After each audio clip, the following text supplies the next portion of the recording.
ದಿನಾನೂ ಗಣಪತಿ ಬಂದಿಲ್ಲ, ನನ್ನ ಜೊತೆಗೆ ಪ್ರಸಾದ ಮಾಡಿಲ್ಲ, ಇವತ್ತು ಪ್ರಸಾದ ಮಾಡಿಲ್ಲ, ಮತ್ತು ಪಾಂಡುರಂಗ ಹೆಂಗೆ ಬರ್ತಾನಂತಂದಾಗ ಸಂತ ತುಕಾರಾಮ್ ಹೇಳಿದ, ನೋಡ್ರಿ ಅವ ಗಣಪತಿ ಮೂರ್ತಿ ಕೂಡಿಸಿದ್ದ. ಈಗ ಹೆಂಗೆ ಪಾಂಡುರಂಗನ ಮೂರ್ತಿ ಐತಲ್ರಿ, ಅವ್ರ ಮನ್ಯಾಗ ಆ ಭಕ್ತನ ಮನ್ಯಾಗ ಇಷ್ಟೇ ಹತ್ರ ಗಣಪತಿ ಮೂರ್ತಿ ಇತ್ತು. ಚಂದ ಉಪಾಸನ ಮಾಡ್ತಿದ್ದ, ಅನುಷ್ಠಾನ ಮಾಡ್ತಿದ್ದ, ನೈವೇದ್ಯ ಹಿಡಿತಿದ್ದ, ಗಣಪತಿ ಆರಾಧನೆ ಮಾಡ್ತಿದ್ದ. ಗಣಪತಿ ಒಂದು ದಿನಾನೂ ಪ್ರಸಾದ ಮಾಡಿಲ್ಲ, ಮತ್ತು ಇವತ್ತು ಗಣಪತಿ ಪ್ರಸಾದ ಮಾಡ್ತಾನೇನು, ನಿನ್ನೆ ಮೊನ್ನೆ ಮಾಡಿಲ್ಲ ಅಂತಂದಾಗ ಅವ ಅಂದ, ಗಣಪತಿ ನಿಮ್ಮಲ್ಲಿ ಯಾಕೆ ಪ್ರಸಾದ ಮಾಡಿಲ್ಲ ಅಂತಂದ್ರೆ, ಇವತ್ತು ಯಾಕೆ ನಿನ್ನೆ ಇವತ್ತು ಮಾಡಲಿಲ್ಲ ಅಂತಂದ್ರೆ, ಇಲ್ಲಿ ಸಮುದ್ರದೊಳಗೆ ಒಬ್ಬ ಹುಡುಗ ಬಿದ್ದ ಸಾಯಕತ್ತಿದ್ದಪ್ಪ, ಅದಕ್ಕೆ ನಿನ್ನ ಗಣಪತಿ ಅವನ ರಕ್ಷಣಾ ಮಾಡಕ್ಕೆ ಹೋಗಿದ್ದ ಅಂತ ಇವ ಸುಳ್ಳು ಹೇಳ್ದ. ತುಕಾರಾಮ್ ಸುಮ್ಮ ಅಂದಿಂಗ, ನಿಮ್ಮ ಗಣಪತಿ ನಗಚರ್ಕಿಲೆ ಎತ್ತಿರ್ತಾರೆ, ನಿಮ್ಮ ಗಣಪತಿ ಅಲ್ಲೊಬ್ಬ ಸಮುದ್ರದಾಗ ಹುಡುಗ ಬಿದ್ದಿದ್ದ, ಅವನು ಕಾಪಾಡಕ್ಕೆ ಹೋಗಿದ್ದ, ಅದಕ್ಕೆ ಊಟ ಮಾಡಿಲ್ಲ ಅಂತಂದಾಗ ಅವ ಅಂದ, ಹಂಗ್ಯಂಗೆ ಬೀಳ್ತಾನ ಗಣಪತಿ, ಹೆಂಗೆ ಹೋಗಿರ್ತಾನ ಅಲ್ಲಿಗೆ, ಹಂಗೆ ನಮ್ಮ ಗಣಪತಿ ಹೋಗ್ತಾನ ಅಂತಂದಾಗ, ಬೇಕಾದ್ರೆ ನೋಡ್ಲಾ ನೀನು ಅಂತ ಅವ್ಗೆ ಹೇಳಿದಾಗ ಇವ ಹೋಗಿ ನೋಡಿದ. ಅವ ದಿನಾನು ಗಣಪತಿಗೆ ಪೀತಾಂಬರ ಉಡಿಸ್ತಿದ್ದ. ಇವ ಭಕ್ತ ಹೋಗಿ ಆ ಗಣಪತಿದು ನೋಡಿದ್ರೆ ಪೀತಾಂಬರ ತೋದಿತ್ರಿ, ಗಣಪತಿ ಪೀತಾಂಬರ ತೋದಿತ್ತು, ಗಣಪತಿ ಮೂರ್ತಿ ತೋದಿತ್ತು. ಅವ ಓಡಿ ಬಂದು ಹೇಳ್ತಾನ, ಹೌದ್ರಿ ತುಕಾರಾಮ್ರೇ, ನಮ್ಮ ಗಣಪತಿದು ಪೀತಾಂಬರ ತೋದದ ಅಷ್ಟಲ್ಲ, ತೋದದ ನೀರು ಹಿಂಡು ನೋಡ್ಬೇಕಾರ. ಅವ ಬಂದು ಆ ಪೀತಾಂಬರ ಹಿಂಗೆ ಹಿಂಡಿದ, ನೀರು ಬಿದ್ದು ಅವತರನ್ನ ನೋಡಿದ್ರೆ ಅವು ಉಪ್ಪು ನೀರಿದ್ದು. ಅವ ಅಂದ, ಅರೆ ಹೌದಂತ ತಿಳ್ಕೊಂಡು ಆಗ ಇನ್ನೊಂದು ಹಾಕಿ ಮತ್ತಂಗಾರ, ಯಾರಿಗೆ? ನಿಮ್ಮ ಗಣಪತಿಗೆ ಅಂದವ. ನಿಮ್ಮ ಗಣಪತಿ ಇವತ್ತು ಊಟ ಮಾಡ್ತಾನ, ಇನ್ನೊಂದು ಹಾಕಂದಾಗ ಪಾಂಡುರಂಗನಿಗೆ, ಬಾಜು ಗಣಪತಿಗೆ, ಇನ್ನುಳಿದವ್ರಿಗೆಲ್ಲರಿಗೂ ಎಲೆ ಹಾಕಿ ಪ್ರಸಾದ ಮಾಡಿ, ಇನ್ನೇನು ಮಂತ್ರ ಹೇಳಿ ಪ್ರಸಾದ ಸ್ವೀಕಾರ ಮಾಡುವುದರೊಟ್ಟಿಗೆ ಪಾಂಡುರಂಗ ಗಣಪತಿ ಬಂದು ಕೂತು ಪ್ರಸಾದ ಮಾಡಾಕತ್ತಿದ್ರಂತ ಅವ್ರ ಜೊತೆ. ಸ್ವತಃ ವಿಠ್ಠಲ ಬಂದಿದ್ದ, ಸ್ವತಃ ಗಣಪತಿ ಬಂದು ಕೂತಿದ್ದ. ಕಾರಣ ಏನು ಅಂತಂದ್ರೆ, ನಮ್ಮ ಅಂತಃಕರಣ ಸ್ವಚ್ಛ ಇತ್ತು ಅಂತಂದ್ರೆ, ನಾವು ಮಾಡುವ ಭಕ್ತಿ ಶುದ್ಧ ಇತ್ತು ಅಂತಂದ್ರೆ, ಪಾಂಡುರಂಗ ಇವತ್ತು ಯಾವುದೇ ರೂಪದೊಳಗೆ ನಮಗೆ ಬಂದೇನಪ್ಪ ಅಂತಂದ್ರೆ ದರ್ಶನ ಕೊಡ್ತಾನೆ. ಸಂತ ತುಕಾರಾಮನ್ ಇಷ್ಟು ಬೈತಿದ್ಲಂತ ಜೀಜಾ ಮತ್ತು ನಿಮ್ಗೆ ಹೇಳ್ತಾನೆ ರೀ, ದೇವರು ಅವರಿಗೆ ಜಾಸ್ತಿ ಪರೀಕ್ಷೆ ಮಾಡ್ತಾನೆ ರೀ, ದೇವರು ಅಂಥವ್ರಿಗೆ ಜಾಸ್ತಿ ಪರೀಕ್ಷೆ ಮಾಡ್ತಾನೆ. ಒಂದಿನ ನಾ ಹೇಳಿರ್ಬೇಕು ನಿಮಗೆ, ರುಕ್ಮಿಣಿ ಕೃಷ್ಣ ಪರಮಾತ್ಮನ ಧರ್ಮಪತ್ನಿ ರುಕ್ಮಿಣಿ ಜಗಜ್ಜನನಿ ಏನು ವಿಚಾರ ಮಾಡಿದ್ಲು ಅಂತಂದ್ರೆ, ಸಂತ ತುಕಾರಾಮನ ಮನೆಗೆ ಹೋಗಿ ನಾನು ಏನಾರ ಬೇಡ್ಕೊಂಡು ಬರ್ಬೇಕಲ್ಲ. ಹೆಂಗೆ ನೋಡ್ರಿ, ಅಷ್ಟ ಅಲ್ರಿ, ಅದಕ್ಕೆ ಹೇಳ್ತಿರ್ತಾನೆ ಮೇಲೆ ಪಾಂಡುರಂಗ ಕೃಷ್ಣ ಪರಮಾತ್ಮ ಹೇಳನಲ್ಲ ಏನಂತಂದ್ರೆ, ಅನನ್ಯಾಶ್ಚಿಂತೆಯಂತೋ ಮಾಂ ಏ ಜನ, ಯಾರು ನನ್ನ ಚಿಂತನೆ ಮಾಡ್ತಾರಲ್ಲ ಅವ್ರ ಮನ್ಯಾಗ ನಾನು ಯಾವತ್ತೂ ಇರ್ಬೇಕಂತನಂತಾನೋ. ಏಕನಾಥರ ಮನ್ಯಾಗ ಬಹುತೇಕ ನಾಮದೇವರ ಮನೆಯೊಳಗೆ 12 ವರ್ಷ ಸೇವಾ ಮಾಡ್ಯಾನಂತ ನೋಡ್ರಿ. ಯಾರು? ಸ್ವತಃ ಪಾಂಡುರಂಗನ ಭೇಟಿ ಆಗ್ಬೇಕಂತೇಳಿ ಪಂಢರಾಪುರಕ್ಕೆ ಒಬ್ಬ ಭಕ್ತ ಹೋದ್ರ ಅಲ್ಲಿ ಪಾಂಡುರಂಗ ಇರಲಿಲ್ಲ. ಅವ ಅಲ್ಲೇ ಅನುಷ್ಠಾನ ಮಾಡಕತ್ತಿದ, ಅಲ್ಲೇ ತಪಸ್ಸು ಮಾಡಕತ್ತಿದ.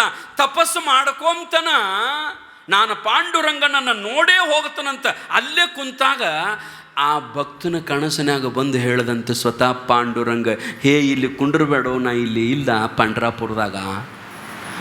ಅವ ಅಂದ, ಮತ್ತೆ ಎಲ್ಲಿ ಹೋಗಿ ಪಂಢರಾಪುರ ಬಿಟ್ಟು ನೀ ಎಲ್ಲಿ ಹೋಗಿ ಅಂತಂದಾಗ, ಇವತ್ತಲ್ಲಪ್ಪ ನಾನು ಪಂಢರಾಪುರ ಬಿಟ್ಟು 12 ವರ್ಷ ಆತು. ಎಲ್ಲಿಗೆ ಹೋಗಿ? ಪೈಠನಕ್ಕೆ ಹೋಗಿ ನಾನು. ಪೈಠನ್ದೊಳಗೆ ಅಲ್ಲಿ ಸಂತ ನಾಮದೇವರ ಮಣಿ, ಸಂತ ನಾಮದೇವರು ಇರ್ತಿದ್ದ. ಮತ್ತು ಅಲ್ಯಾಕೆ ಹೋಗಿ ಅಂತಂದಾಗ, ಸಂತ ನಾಮದೇವನ ಮಣಿಯೊಳಗೆ ಅವನ ಭಕ್ತಿಗೆ ಸೋತನಪ್ಪ ನಾನು, ಅವನ ನಾಮಸ್ಮರಣಕ್ಕೆ ನಾನು ಸೋತು ಬಿಟ್ಟೀನಿ. ನಾನು ಅವನ ಮನ್ಯಾಗ ಸೇವಾ ಮಾಡಿಸ್ಬೇಕು ಅನ್ನಿಸ್ತು ನನಗೆ, ಅದಕ್ಕೆ ಅವ್ರ ಮನ್ಯಾಗ ಸೇವಾ ಮಾಡಾಕತ್ತೀನಿ. ಇಂದಿಗೆ 12 ವರ್ಷ ಆತಪ್ಪ ನಾನು ಇವ್ರ ಮನ್ಯಾಗ ಅದನ್ನು ಸೇವಾ ಮಾಡ್ಕೊಂತ.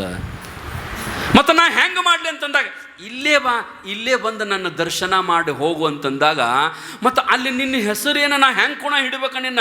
ನನ್ನ ಹೆಸರು ಶ್ರೀಕಂಡ್ಯ. ಸ್ವತಃ ಪಾಂಡುರಂಗ ಹೇಳಿದಂತೆ. ನನ್ನ ಇಲ್ಲಿ ಎಲ್ಲರೂ ಮನ್ಯಾನವ್ರು ಏನಂತ ಕಡಿತಾರಂದ್ರೆ, ನಾ ಆಳ ಮನುಷ್ಯ ಇವ್ರ ಮನ್ಯಾಗ, ಏಕನಾಥರ ಮನ್ಯಾಗ ನಾ ಆಳ ಮನುಷ್ಯ. ಏನು ಕೆಲಸ ಮಾಡ್ತಾನಂದ್ರೆ ಅವ್ರು ಏನು ಹೇಳ್ತಾರೆ, ಸಣ್ಣ ಹುಡುಗ ಹೇಳಿದ್ರು ಆ ಕೆಲಸ ಮಾಡ್ತೀನಿ ನಾನು. ಅವ ಅಂದ, ಯಾಕೆ ಅಟ್ಟ ಅವ್ರ ಮನ್ಯಾಗ ಓ ಮರಯ್ಯನಿ ಅಂದವ, ಯಾಕೆ ಅವ್ರ ಮನ್ಯಾಗ ಅಟ್ಟ ಅಂದ ಕೂಡಲೇ ಅವ ಹೇಳ್ತಾನ, ನಮೇ ಭಕ್ತ ಪ್ರಿಯ.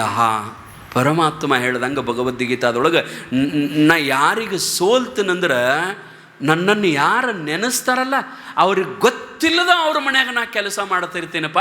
ನಾ ಶ್ರೀಕಂಠೆ ಆಗಿ ಬಂದಿನಂತಂದಾಗ ರಾತ್ರಿನ ನಡ್ಕೋತ ಅಲ್ಲಿಂದ ಬಂದವ ಭಕ್ತ. ಬಂದು ಇವ್ರ ಮನೆಗೆ ಮುಂಜಾನೆ 6 ಗಂಟೆಗೆ ಬಂದ ಏಕನಾಥ ಮಹಾರಾಜರನ್ನ ಕೇಳ್ತಾನ, ನಿಮ್ಮ ಮನ್ಯಾಗ ಒಬ್ಬ ಸೇವಾ ಮಾಡವದಾನೇನ್ರಿ? ಅದಾನ. ಅವನ ಹೆಸರೇನು? ಶ್ರೀಕಂಡ್ಯ. ನಾ ಅವನು ಭೇಟಿ ಆಗ್ಬೇಕ್ರಿ ಅಪ್ಪ, ನಿಮ್ಮ ಮನ್ಯಾಗ ಕೆಲಸ ಮಾಡು ಸೇವಕನನ್ನು ನಾನು ಭೇಟಿ ಆಗ್ಬೇಕ್ರಿ ಅಪ್ಪ. ಅವ ಅಂದ, ಆಳ ಮನುಷ್ಯ ಅದಾನು, ಆಳ ಮನುಷ್ಯ ನಮ್ಮ ಮನ್ಯಾಗ. ಇನ್ನು ನಾನು ಪಾಂಡುರಂಗನ ಪರಮ ಭಕ್ತ, ನನ್ನ ನೋಡಕ್ಕೆ ಜನ ಬರ್ತಾರ, ನೀನು ನನ್ನ ನೋಡೋದು ಬಿಟ್ಟು ನಮ್ಮ ಮನ್ಯಾಗ ಆಳ ಮನುಷ್ಯನ ಯಾಕೆ ನೋಡ್ತೀವಿ ಅಂತಂದಾಗ, ಇಲ್ಲಪ್ಪ ನಿನಕಿತ ಮುಖ್ಯ ನನಗೆ ನಿನ್ನ ಆಳ ಮನುಷ್ಯ ಅದಾನ, ನಾನು ನಿನ್ನ ಆಳ ಮನುಷ್ಯನ ನೋಡಬೇಕು, ನಾ ಶ್ರೀಕಂಡ್ಯನ ನೋಡ್ಬೇಕಂತಂದಾಗ ಬಾ ಹಂಗಾರಂತ ಕರ್ಕೊಂಡು ಬಂದ. ಸಂತ ನಾಮದೇವರು ಕುಂತ ಕರೆದ, ಹೇ ಶ್ರೀಕಂಡ್ಯ. ಓಡಿ ಬಂದ ಶ್ರೀಕಂಡ್ಯ, ಓಡಿ ಏಕನಾಥ ಮಹಾರಾಜರ ಮುಂದೆ ನಿಂತ. ಯಾಕ್ರಿ ಅಪ್ಪ ಅಂತಂದಾಗ, ಅಲ್ಲೋ ಇವು ನಿನ್ನ ನೋಡ್ಬೇಕಂತ ಬಂದಾನ. ಆಶ್ಚರ್ಯ ಆಯ್ತು ಅವನಿಗೆ, ಅವ ಭಕ್ತ ನನ್ನ ನೋಡಾಕ ಬಂದಾನಂತಂದಾಗ, ಶ್ರೀಕಂಡ್ಯ ಅಂತೇನು ಪಾಂಡುರಂಗ ಬಂದಿದ್ದಲ್ಲ ಮೋತಿ ಕೆಳಗೆ ಮಾಡ್ಕೊಂಡಿತ್ತ. ಯಾಕಂದ್ರೆ ಇನ್ನು ನೀವೆಲ್ಲ ನನ್ನ ಗುಟ್ಟನ್ನು ರಟ್ಟು ಮಾಡಿಬಿಡ್ತಾನ, ನಾ ಪಾಂಡುರಂಗಂತ ಹೇಳಿಬಿಡ್ತಾನಂತ ಮೋತಿ ಸಾಂದ ಮಾಡ್ಕೊಂಡು ನಿಂತ. ಆಗ ಏಕನಾಥ ಮಹಾರಾಜರಿಗೆ ಹೇಳ್ತಾನೆ, ಹೇ ಸಂತ ನಾಮದೇವ.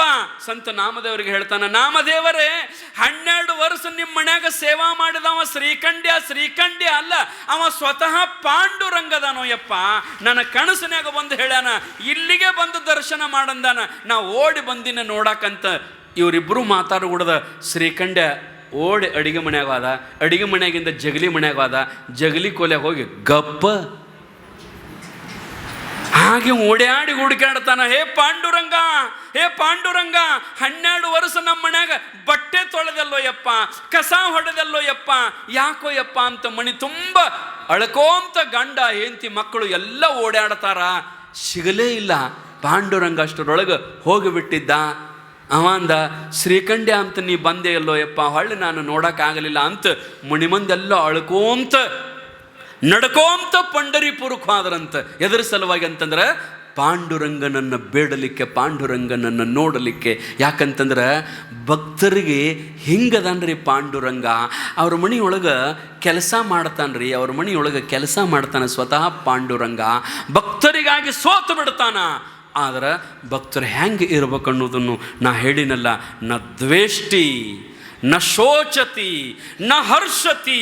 ಹಿಂಗೆ ಸಂಸಾರದ ಮ್ಯಾಗ ಲಕ್ಷ್ಯ ಇದ್ದವ್ರಿಗೆ ಭಕ್ತ ಅನ್ನಂಗಿಲ್ಲ, ಅವ ಅವ್ರ ಹತ್ಯಕ್ಕೆ ಬರಂಗಿಲ್ಲ. ನೀನು ಗಂಡನ ಮ್ಯಾಗ ಭಾಳ ಪ್ರೀತಿ ಮತ್ತು ಇರ್ರಿ, ಮತ್ತು ನಾವು ಹೇಳನತ್ತು ಬಿಟ್ಟಿರಿ, ಗಂಡನ ಮ್ಯಾಗ ಪ್ರೀತಿ ಇರಬೇಕು, ಹೆಂಡತಿ ಮ್ಯಾಗ ಪ್ರೀತಿ ಇರಬೇಕು, ಇರ್ರಿ ಬ್ಯಾಡ ಅನ್ನಂಗಿಲ್ಲ. ಆದ್ರೆ ಪರಮ ಪ್ರೀತಿ ಪಾಂಡುರಂಗನ ಮೇಲೆ ಇರಬೇಕು. ಜಗನ್ನಿಯಾಮಕ, ಜಗದೊಡೆಯ, ನನ್ನ ರಕ್ಷಕ, ನನ್ನ ಪಾಲಕ, ನನ್ನ ಪೋಷಕ. ಅದಕ್ಕೆ ಬಸವಣ್ಣವ್ರು ಹೇಳಿದ್ರಲ್ಲ, ತಂದೆ ನೀನು, ತಾಯಿ ನೀನು, ಬಂಧು ನೀನು, ಬಳಗ ನೀನು, ನೀನಲ್ಲದೆ ಮತ್ತಾರೂ ಇಲ್ಲವಯ್ಯ ಕೂಡಲ ಸಂಗಮ ದೇವ. ಹೇ ಪರಮಾತ್ಮ, ಹೇ ಪಾಂಡುರಂಗ, ನೀ ನನ್ನ ತಂದೆ ಅದೆಯೋ ಯಪ್ಪ, ನೀ ನನ್ನ ತಾಯಿ ಅದೆಯೋ ಯಪ್ಪ ಅಂತ ಬಸವಣ್ಣವ್ರು ಹೇಳ್ತಾರೆ. ಅದನ್ನೇ ಭಗವದ್ಗೀತೆ ಹೇಳ್ತು. ಏನಂತಂದ್ರೆ, ತ್ವಮೇವ ಮಾತಾಚ ಪಿತಾ ತ್ವಮೇವ ಬಂಧುಶ್ಚ ಸಖಾ ತ್ವಮೇವ ದ್ರವಿಣಂ ಮಮ ದೇವ. ಹೇ ಪಾಂಡುರಂಗ, ನನ್ನ ತಂದೆ, ನನ್ನ ತಾಯಿ, ನನ್ನ ಬಂಧು, ನನ್ನ ಬಳಗ. ಅಷ್ಟೇ ಅಲ್ಲ ನೋಡ್ರಿ, ನಮ್ಮ ಸಂಪೂರ್ಣ ಸಂಸಾರವನ್ನು ಪಾಂಡುರಂಗನಿಗೆ ಅರ್ಪಿಸಿಬಿಟ್ಟಿವಂತಂದ್ರೆ ನಾವು ಆಗ ನಿಜವಾದ ಭಕ್ತರಾಗಬಹುದು. ಅದಕ್ಕೆ ನಾವೆಲ್ಲರೂ ಏನಪ್ಪ ಅಂತಂದ್ರೆ ಆ ಪಾಂಡುರಂಗನ ಪರಮ ಭಕ್ತರಾಗೋಣ. ಪಾಂಡುರಂಗನ ಪರಮ ಭಕ್ತರಾಗಿ ಯಾವುದೇ ರೂಪದಿಂದ ಈ ಏಕನಾಥ ಮಹಾರಾಜರಿಗೆ ನಾಯಾಗಿ ಹೆಂಗೆ ದರ್ಶನ ಕೊಟ್ಟಲ್ಲ, ಹಂಗೆ ನಮಗೆ ಯಾವುದೇ ರೂಪದೊಳಗೆ ಪಾಂಡುರಂಗ ಬಂದು ದರ್ಶನ ಕೊಟ್ಟಂದ್ರೆ ನಮ್ಮ ಜನ್ಮ ಪಾವನ ಆಗ್ತದೆ. ನಾವು ದಿನ ಏನಪ್ಪ ಅಂತಂದ್ರೆ ಭಜನೆ ಮಾಡಬೇಕು. ಭಜನೆ ಹೆಂಗೆ ಅಂತಂದ್ರೆ ಕಣ್ಣು ಮುಚ್ಚಿ ಎಲ್ಲ ಹೆಂಡತಿಗೆ ಮರೆತು, ಮಕ್ಕಳಿಗೆ ಮರೆತು, ರೊಕ್ಕ ಮರೆತು, ಮನಿ ಮರೆತು, ಎಲ್ಲ ಮರೆತು ಇಲ್ಲೇನು ಕುಂತಿರ್ತೀವಲ್ಲ, ಪಾಂಡುರಂಗ ವಿಠಲ ಪಾಂಡುರಂಗ ವಿಠಲ ಪಾಂಡುರಂಗ ವಿಠಲ ಅವನ ಸ್ಮರಣೆ ನೆನಪು ನಮ್ಮ ತಲೆಯಾಗ ಬತ್ತಂದ್ರೆ ಬೇರೆ ಏನೂ ಬರಲಾರ್ದಂಗೆ ನಾವು ಪಾಂಡುರಂಗನನ್ನು ನಾಮಸ್ಮರಣೆ ಮಾಡಿದೀವಿ ಅಂತಂದ್ರೆ ನಮ್ಮ ಜನ್ಮ ಸಾರ್ಥಕತೆ ಆಗ್ತದೆ. ಆ ಜನ್ಮವನ್ನು ಸಾರ್ಥಕತೆ ಮಾಡಿಕೊಳ್ಳತಕ್ಕಂಥ ಬುದ್ಧಿಯನ್ನು ಪರಮಾತ್ಮ ನಿಮ್ಮೆಲ್ಲರಿಗೆ ಕೊಟ್ಟು ಕರುಣಿಸಲಂತೆ ಹೇಳಿ 2 ಮಾತಿಗೆ ವಿರಾಮ ಮಾಡೋಣ. ಓಂ ತತ್ಸತ್.